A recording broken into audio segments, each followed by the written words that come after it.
بسم الله الرحمن الرحيم والصلاة والسلام على أشرف خلق المرسلين سيدنا محمد وعلى آله وصحبه أجمعين. نكمل مع بعض يا باشمهندسين كورس الداينامو. أول حاجة بس السؤال اللي اتسأل لي إيه يا باشمهندس تاني الفرق ما بين الفيجوال بروجرامينج والتكستوال بروجرامينج؟ سريعا كده يا باشمهندسين، التكستوال بروجرامينج لو حضرتك اتعلمت مثلا ريفت اي بي اي او اتعلمت لغة برمجة في الكلية مثلا سي شارب، او انت بتحب البرمجة واتعلمت اي لغة برمجة، هتلاقي اي كود كنت دايما بتكتب مثلا ماي بوينت باي كوردينيشن وتدخل الكوردينيت والكلام ده كله. فكل حاجه كنت انت بتكتبها بتكتب كود عشان في الاخر ينفذ لك الجوريزم معين بالشكل قدامنا ده كده. انما الفيجوال بروجرامينج هي عباره عن نود وواير زي ما احنا قلنا المره اللي فاتت. نود لواير حاجه بس ظاهره قدام عينك، هي الكود جواها بالفعل، ولكن شكل الاخراج ظريف وبسيط، عباره عن انبوت واوتبوت.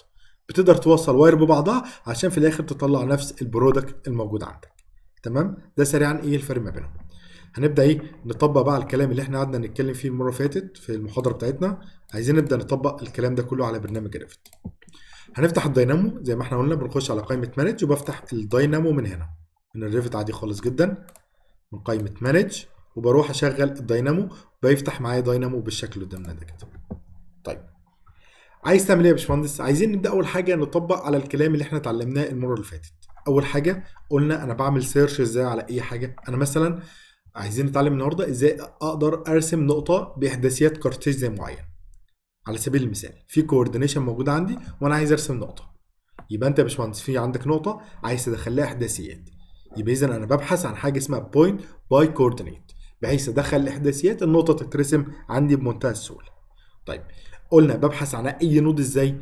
بروح على الشريط اللي عندي ده كده اسمها اللايبراري. نفكر بعض تاني، ده اللايبراري ده كده بخش جواها. اول حاجه دي اللايبراري، الجيومتري، انا اسف اللايبراري، الكاتيجوري، السب كاتيجوري، البوينت نفسها. ده اللي احنا اتكلمنا فيه المره اللي فاتت. قلنا اللايبراري، كاتيجوري، السب كاتيجوري، ايه البوينت نفسها. واتفقنا ان العلامه دي معناها كرييت، انا بعمل حاجه فروم سكراتش، حاجه من الصفر. دي معناها اكشن، دي معناها كويري. قلت يا اما بنزل انا بضغط على كل حاجه من هنا، بضغط ضغطه اروح على بوينت مثلا، بوينت اقول له بوينت باي كوردينيتس، ده انا بعمل كرييت اهو عشان انا ببدا حاجه من الصفر. او ان انا بعمل سيرش هنا لايبراري، الكاتيجوري، البوينت، او لايبراري، البوينت، او بالبوينت على طول. الكلام ده كله شرحناه المره اللي فاتت اهو. بقول عن طريق اللايبراري، الكاتيجوري، النود نيم، او الكاتيجوري النود نيم، او عن طريق النود نيم على طول. طيب، يبقى انا ممكن اجي على سبيل المثال بكتب هنا جيومتري اقول الدوت مثلا، انا عايز اجيب ايه من الجيومتري؟ البوينت اللي هو الكاتيجوري بتاعها، عايز اعمل ايه من البوينت؟ باي كوردينيت مثلا اهو. لو نفتكر مع بعض هيبدا يجيبها لك. او ان انا ابحث بيه على طول الكاتيجوري وبعد كده النود نيم، او بالنود نيم على طول زي ما احنا قلنا. في علامه برضو في طريقه للبحث تانية يا باشمهندسين عن طريق حاجه اسمها الكانفاس. الكانفاس ده لما بضغط اي رايت كليك بيطلع لي حاجه اسمها الكانفاس، ده بنسميه الكانفاس يا باشمهندسين. ببحث بقى هنا اقول مثلا باي اهو كوردينيت بالشكل ده، باي كورد، بدا يطلع لك برضو نفس اللي احنا كنا عاملين نبحث عنه بالشكل اللي قدامنا ده كده. ادي باي كوردينيت بالشكل ده. دي عباره عن النقطه. لما احنا اتكلمنا برضو قلنا لو انا وقفت على اي حاجه من دول هيطلع لي ايقونه مربعه بتجيب لي الوصف الايكون اللي احنا شرحناه المره اللي فاتت ده هنا. لو انا وقفت على اي حاجه من دول بتجيب لي الايكون ديسكريبشن، الايكون ايمج بتاعتنا، الانبوت، الاوتبوت بتاعها. لو انا وقفت عليه هنا تاني باي كوردينيت بالشكل ده هيجيب لي الديسكريبشن، او بيقول لي فورم ا بوينت جيفن 3 كارتيزيان كوردينيت. شكل الايقونه اللي هي النقطه في الاكس والواي والزي. في عندنا انبوت وفي عندنا اوتبوت. برضه احنا قلنا الكلام ده كل مره فاتت. ضغط واحده عليها اقدر اطلع الشكل قدامي ده كده. السكرول بتاع الماوس اقدر اعمل زوم ان او زوم اوت، او من هنا كده اهو، او من هنا كده بالشكل ده. هنا لو انا عايز اعمل بقى فيت، زوم تو فيت، خلاص الراجل ده يجيب لي كل اللي انا رسمه قدامي. لو انا راسم اكتر من حاجه يجيبها لي قدامي.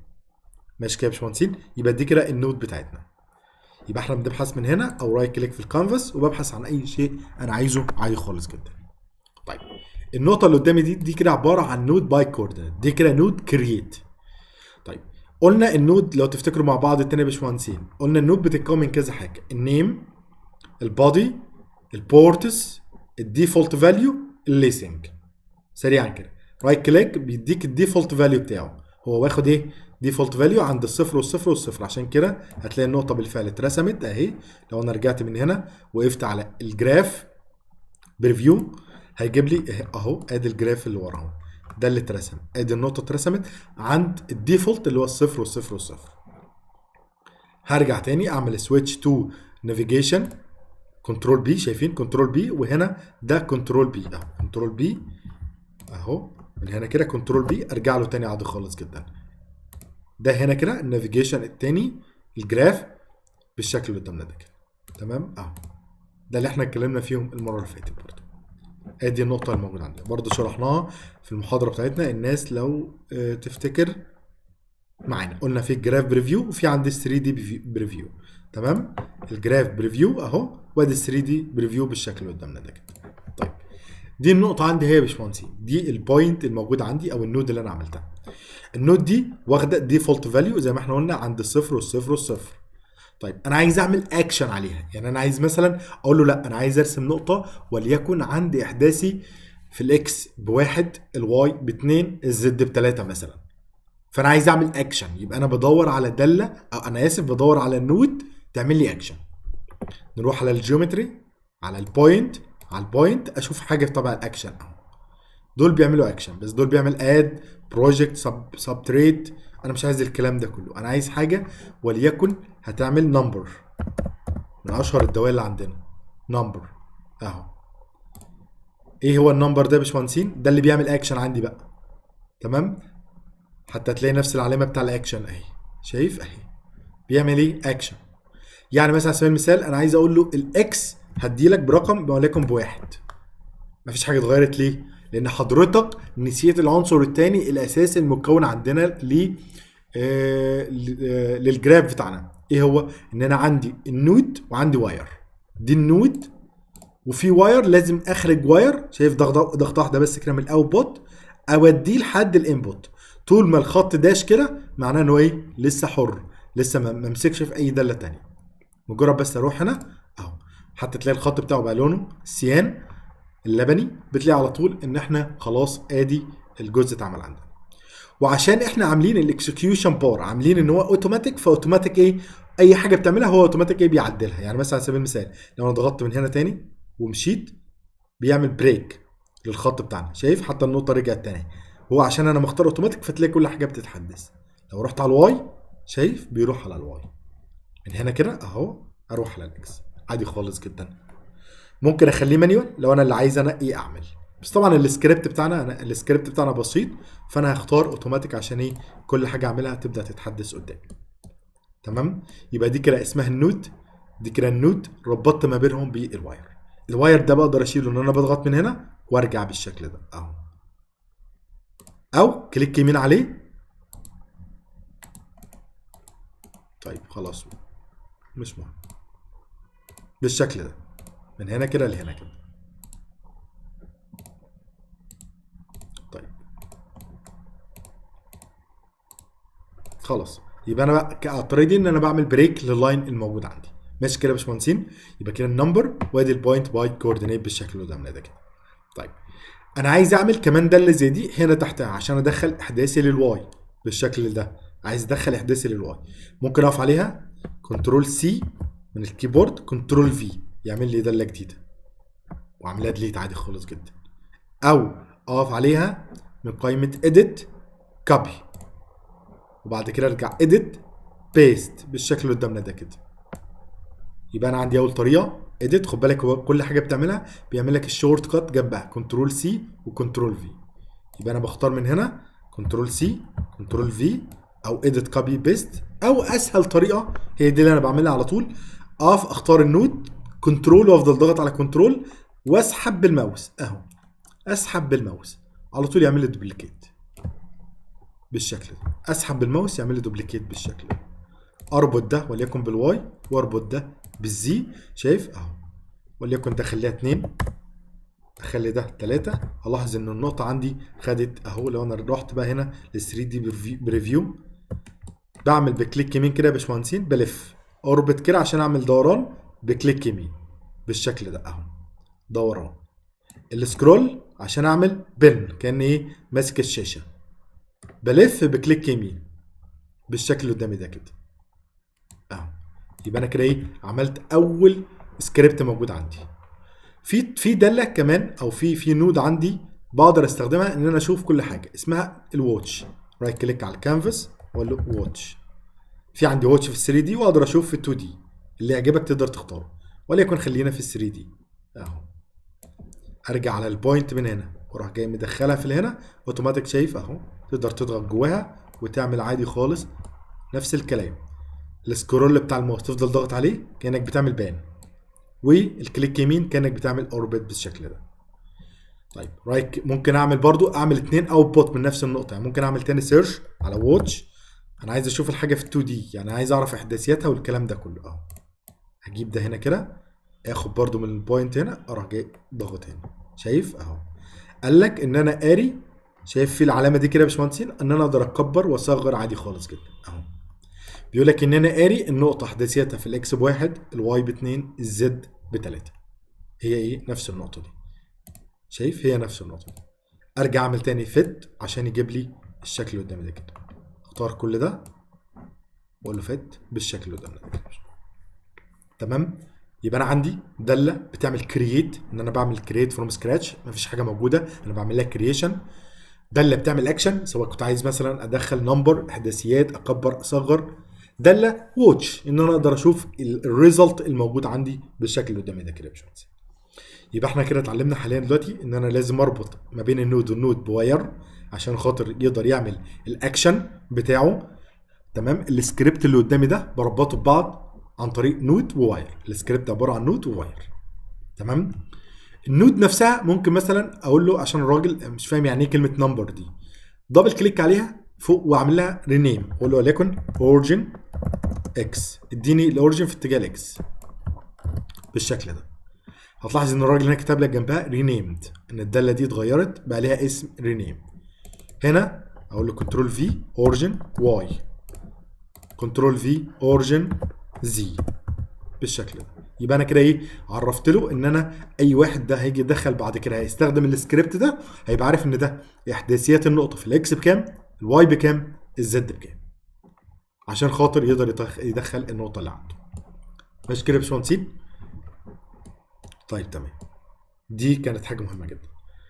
زي ما احنا قلنا اقدر ادخل من هنا واشيل، اضغط من هنا واشيل، اضغط من هنا واشيل، خلاص. هو كده ايه قاري اللي هو الديفولت فاليو اللي هو واخدهم. لو انا شلت من هنا الديفولت فاليو كده خلاص مش عارف يقرا حاجه. ليه مش عارف يقرا النقطه؟ لان الداله او النقطه نفسها ناقصه. شايفين حتى لونها اتغير. اول ما بتتحول للون الجري الغامق ده تعرف ان كل الانبوت بتاعها تمام. وده برضه هنتكلم عنه ان شاء الله في انواع النودز الموجوده عندنا. الكالر بتاعها شكله ايه، ده بيدل على ايه، هنتكلم عنه ان شاء الله.